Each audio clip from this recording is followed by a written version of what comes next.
警告土耳其。中国社会科学院中国边疆研究所所长谢广成说，新疆问题是美国和欧洲推动的一个问题，东突厥斯坦问题当然不应该影响中国和土耳其关系。由国务院新闻办公室组织的中国新疆文化交流团24日在土耳其安卡拉举行媒体交流会，向土耳其主流媒体记者介绍新疆有关情况。谢广成表示，新疆近年来经济社会发展迅速，积极推进丝绸之路经济带和新区建设，新疆将在中土“一带一路”合作中发挥更大的桥梁纽带作用。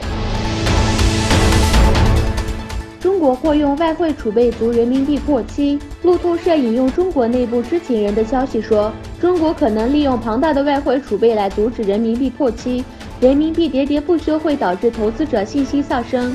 引发投机行为和大量资本外流。中国中央银行没有提供任何信息。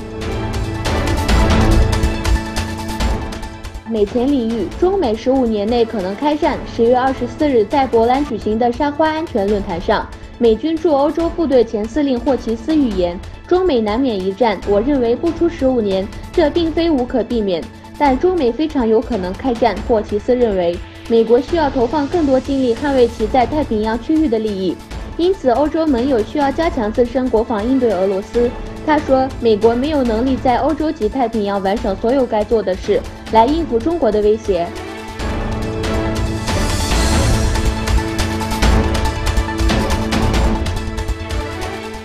马来西亚从沙特阿拉伯撤军。马来西亚外交部长杭福丁·阿卜杜拉说，马来西亚武装部队从沙特阿拉伯撤军。塞夫丁部长与来到马来西亚进行正式访问的沙特阿拉伯外交部长朱白尔会晤后表示，在也门内战开始后，参与沙特领导的阿拉伯联盟的马来西亚军队离开了首都里雅得。